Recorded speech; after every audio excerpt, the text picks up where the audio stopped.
Salut à tous et bienvenue dans ce nouveau podcast. Aujourd'hui, j'ai le plaisir de te recevoir, Kevin. Salut Kevin, j'espère que tu vas bien. Salut Baki, je vais bien et toi? Et je vais très bien, merci. Ça se passe les vacances? Pas trop les vacances en ce moment, ça sera un peu plus tard. Donc là, ça bosse actuellement. Ouais, ça bosse dur en ce moment. Ok, ok. Ben justement, vu que tu bosses, est-ce que tu pourrais te présenter et aussi présenter ce que tu fais? Ok, alors moi c'est Kevin Risser, je suis coach et thérapeute depuis plus de 10 ans. J'accompagne les entrepreneurs à développer leur potentiel et à découvrir comment fonctionne leur cerveau et comment on fait pour améliorer les process internes, pour avoir confiance en soi, pour être plus performant et surtout débloquer tout ce qui est barrières limitantes qui sont souvent inconscientes. Mhm. Et comment est-ce que tu t'es lancé dans ce projet? Ça a été quoi le déclic, le besoin que tu as trouvé dedans? Ah, ça fait un bon bout de temps déjà. J'ai commencé il y a plus de 13 ans maintenant. Suite à, comment dire, j'ai fait, avant ça, j'ai eu d'autres vies.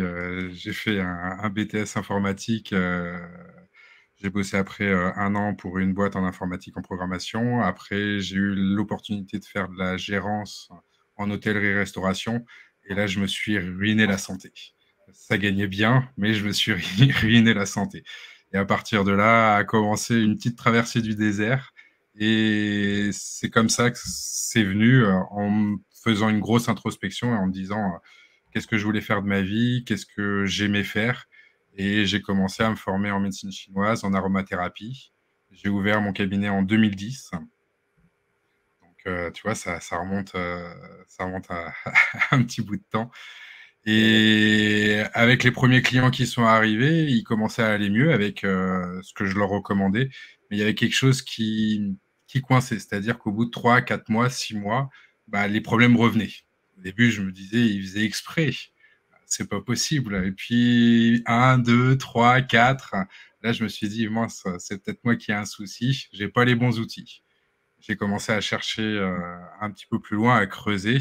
Et je me suis rendu compte qu'en fait, 95% de nos décisions, de nos comportements, c'était notre inconscient qui dirigeait tout ça. Et j'ai commencé à me former en hypnose, en PNL, en autodidacte, hein, à appliquer ce que j'apprenais dans les livres avec mes clients que j'avais. Et là, il a commencé à avoir vraiment des changements spectaculaires, rapidement et facilement pour mes clients. J'ai appliqué aussi moi-même ces techniques dans ma vie à moi. J'étais très introverti, j'avais pas confiance en moi, malgré le fait que j'avais ouvert un cabinet. Et très rapidement, les choses ont changé. J'ai décidé d'aller plus loin et de me former sur Paris dans une grande école parce que les bouquins, c'est bien, mais c'est pas suffisant pour pouvoir comprendre en tout cas toute la psychologie. J'en ai profité pour faire un gros travail sur moi, de thérapie aussi, et enlever plein de blessures en tout cas soigner plein de blessures que je pouvais avoir. Et à partir de là, l'aventure a commencé. J'ai eu l'opportunité après de donner des cours dans une grande école du multimédia sur Paris pendant 5 ans, sur les soft skills, hein, gestion du stress, gestion des Mhm. émotions, prise de parole en public, la confiance en soi. Donc, et depuis le début de l'année, j'ai décidé de digitaliser mon activité et faire en sorte de pouvoir l'ouvrir au plus grand nombre, hein, et surtout aux entrepreneurs de manière très spécifique. Mhm. Et là, du coup, actuellement, vu que tu en pleine transition vers le digital, Mhm. euh, c'est quoi ta journée typique? C'est quoi la journée typique plutôt d'un coach thérapeute actuellement? Tu parles de la mienne. Oui, c'est la théorie.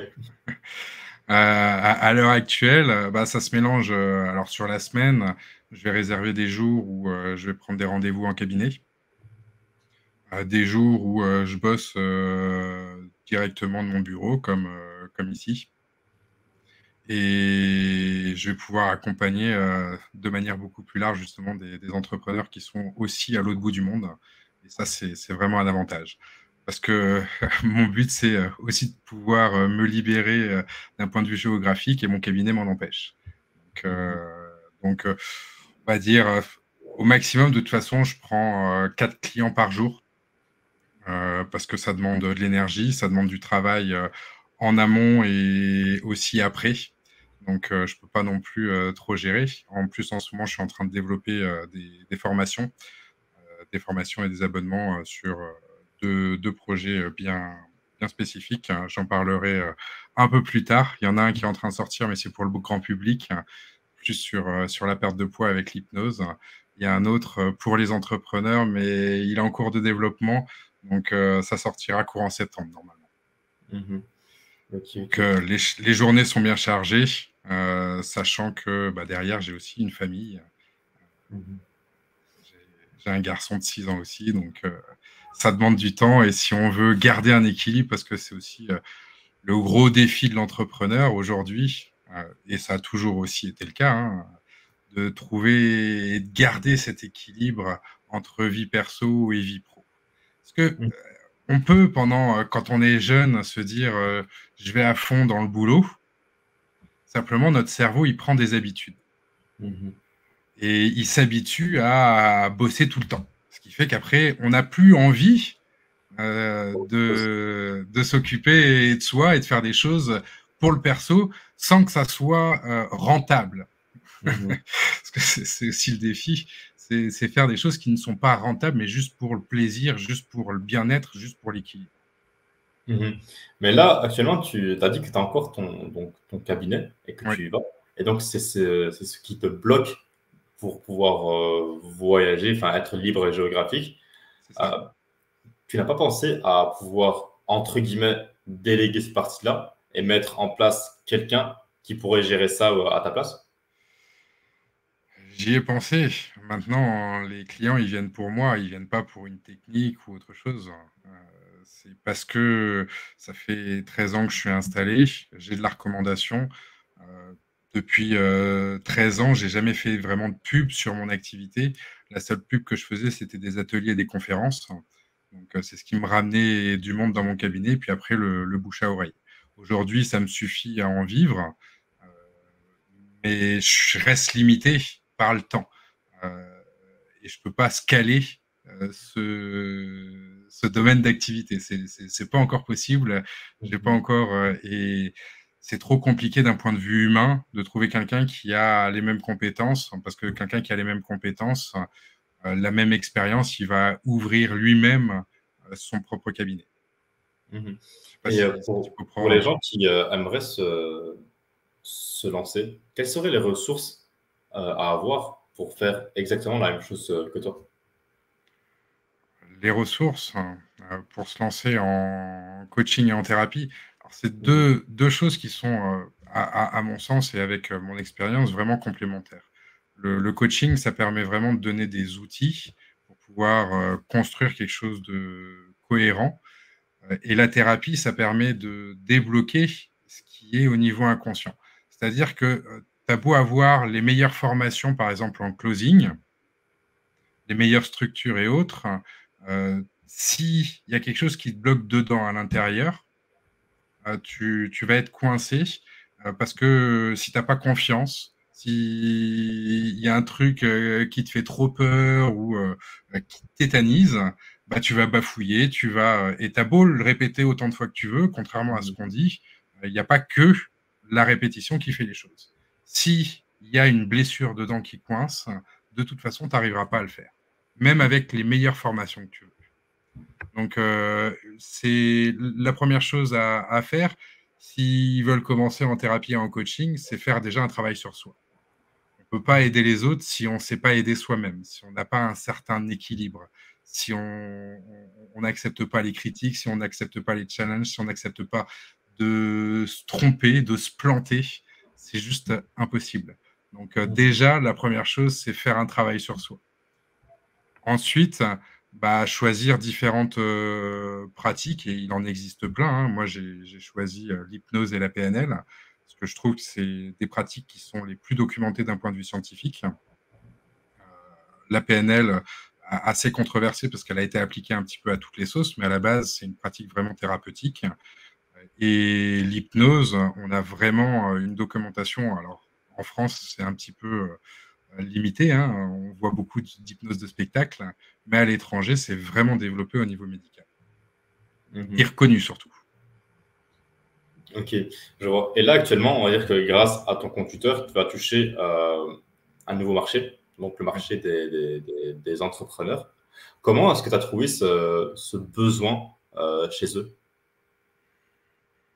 À la suite des séances que j'ai pu avoir tout au long des années avec mes clients, beaucoup d'entrepreneurs qui ont ça commence à 40 ans jusqu'à 55 ans, 60 ans, qui arrivent soit en burn-out, soit en dépression, et je le dis régulièrement sur mon compte Twitter, c'est vraiment un fait.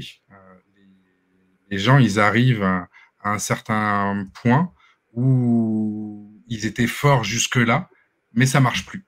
Ils se réveillent un matin et ça veut plus. Alors là, l'autre jour, j'ai eu un ancien ingénieur, enfin un ingénieur qui sort d'HEC, qui est directeur des risques. Et le premier burn-out qu'il a fait, c'était autour de la quarantaine. Ça l'a immobilisé 4 à 5 mois. Et il s'en est remis. Et puis là, depuis 8 mois maintenant, ouais, je regarde la date, un peu plus de 8 mois, il en a fait un deuxième, et cette fois-ci, il n'a pas réussi à se relever. Et c'est comme ça que j'ai vraiment... dans mon cabinet, les gens, ils viennent en dernier recours. Ils ont fait plein de choses pour pouvoir aller mieux, mais à part, la plupart du temps, c'est à part prendre des médicaments, qui est une très bonne chose quand on en a besoin, mais c'est un palliatif, hein, et ça règle pas les choses à l'intérieur. Donc, quand ils décident vraiment de se prendre en main, parce que moi, je peux pas le faire pour eux, hein, je peux les accompagner à aller mieux, à ce moment-là, je vais pouvoir les aider. Et mon but, c'est vraiment faire de la prévention. Comme je t'ai dit, j'ai eu l'opportunité de donner des cours pendant 5 ans dans une grande école, et c'était vraiment, vraiment super. Bon, ça s'est arrêté à cause du Covid, mais ça, c'est une autre histoire. On en parlera peut-être plus tard sur les échecs. Et je voulais vraiment apporter aux entrepreneurs et aux jeunes entrepreneurs, ou en tout cas entre 20 et 30 ans, des outils, des clés sur comment faire pour utiliser ses propres ressources. Comment on fait pour garder un équilibre dans son quotidien malgré le challenge de l'entrepreneuriat. Je connais bien, hein, j'ai connu aussi la galère de commencer. J'ai aussi, et même là, à l'heure actuelle, depuis le début de l'année, j'ai connu aussi quelques galères. C'est un peu comme recommencer de zéro toute mon activité. Sur Internet, je suis pas connu, j'ai pas eu besoin de publicité jusque-là, mais là, je vois que ça me manque cruellement de ne pas avoir digitalisé plus tôt ce que je pouvais proposer. Ouais. Là, justement, tu as parlé des échecs. Du coup, tu en as eu. Comment est-ce que tu as fait pour te relever de ça? Comment j'ai fait? Alors déjà, j'aime bien, j'ai un dicton personnel, c'est plus tu plantes, plus ça pousse. Comme dans le jardin, plus tu plantes de graines, plus ça pousse. Bah, les échecs, c'est des graines.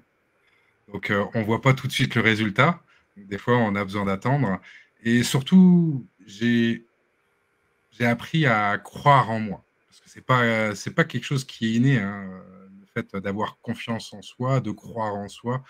Et ça, c'est quelque chose que j'ai toujours eu. En tout cas, depuis que j'ai commencé cette activité. Je crois que ce que je fais est important, aussi bien pour les autres que pour moi. Et peu importe hein, si je me plante, bah, je continue. Je continue, je regarde ce qui n'a pas marché et je recommence différemment. Hein, il y a des expériences en psychologie sociale. On est une des seules espèces animales à reproduire les mêmes erreurs alors que on n'obtient pas le résultat escompté. Ah, mais Ah, c'est vrai, c'est absolument vrai. Mais Donc, c'est vraiment accepter de se planter, que c'est en aucun cas une fin en soi, que ça demande généralement plus de temps que ce qu'on croit, même si certaines personnes ont la chance, et sur les réseaux, c'est ce qu'on voit souvent aussi, ils nous montrent que certains, en un mois, en 3 mois, ils explosent. Et ça arrive, c'est vrai, mais ça se compte sur le doigt d'une main. Ces réussites exceptionnelles. Et d'autant plus, là où c'est un peu biaisé, c'est que généralement, ces personnes-là, elles ont trouvé un peu intuitivement comment faire. Mais elles ne savent pas vraiment quel process leur ont permis de réussir. Et le jour où ils essayent de développer d'autres business, bah, ça ne marche pas forcément. Et ils ne comprennent pas pourquoi. Et là, la chute, elle est importante. Donc, voilà. vaut mieux apprendre à se planter tôt. Et tout le monde, en tout cas tous ceux qui ont un petit peu de bagage, qui ont réussi, le disent. Vaut mieux se planter tôt, faire plein d'échecs, parce que à ce moment-là, on peut changer, on peut évoluer. Et ça demande aussi de mettre son ego un petit peu de côté, de se dire, OK, je sais pas tout, je suis en train d'apprendre, et même quand on croit savoir, au final, on se rend compte qu'on ne sait pas grand-chose. Mhm. Ouais, c'est vrai, t'as raison. Et là, actuellement, on va dire que tout se passe bien de ton côté, genre dans la vie réelle. Donc, tu as Oui, ton cabinet, tu as tes clients. oui. Et est-ce que tu as d'autres projets que tu mets en place en dehors de ça? Genre là, actuellement, tu as aussi ton compte tuteur que tu es en train de monter. Mhm. C'est quoi la suite pour ça? La suite. Il y a plein de projets, hein, que j'ai envie de développer. Là, prochainement, comme je te disais, c'est une formation pour qu'elle soit accessible au plus grand nombre, en tout cas pour les entrepreneurs. Euh, le sujet, j'en parle pas encore, hein, c'est en cours. Sinon, il y a vraiment un gros projet que j'ai envie de mettre en place. Je suis en train de structurer. Celui-ci, c'est un jeu sur le développement personnel. Mhm. Ça existe pas ou très peu, ou en tout cas, c'est pas abouti. Ça, c'est vraiment un gros projet que je veux mettre en place. Après, sinon, c'est de pouvoir me libérer complètement de mon cabinet, euh, générer justement un salaire avec mes formations en ligne, continuer à faire du coaching one-to-one en distanciel, et de pouvoir bosser d'un peu partout à travers le monde. Ça, c'est vraiment... Voilà. Maintenant, ça demande des ressources assez importantes avec une famille. Donc, voilà, une logistique un petit peu plus poussée, même si ça reste accessible. Et Mhm. puis après, il y a quoi d'autre? Non, des infoproduits, des e-books. Je suis en train de commencer à rédiger quelques ébauches pour un livre. Donc voilà, on verra un petit peu plus la suite. Chaque Mhm. chose en son temps. Le développement de LinkedIn pour pouvoir proposer des services aux entreprises, faire des ateliers de groupe. Et là, pareil, ça demande encore du temps, encore du développement. Donc, Mhm. soit je déléguerai cette partie-là, en tout cas sur tout ce qui est prospection, création de contenu Mhm. sur la partie LinkedIn. Twitter, j'aime bien. On peut vraiment mettre ce qu'on veut, ce qui nous plaît. C'est vraiment sympa comme plateforme. Mhm. Ah ouais. Bah, en tout cas, Kevin, merci à toi pour aujourd'hui. C'était vraiment un régal d'échanger avec toi. Où est-ce qu'on pourrait te retrouver sur les réseaux? Bah, tu peux me retrouver sur Twitter. Alors, sur Twitter, que j'évite de dire n'importe quoi. De toute façon, il y a mon nom, hein, Kevin Risser, avec le tiré du bas, l'underscore. Ça va. Et sur LinkedIn, pareil, mais la page n'est pas encore développée, Kevin Risser. C'est mon prénom, c'est mon nom. Donc, on peut faire des recherches dessus.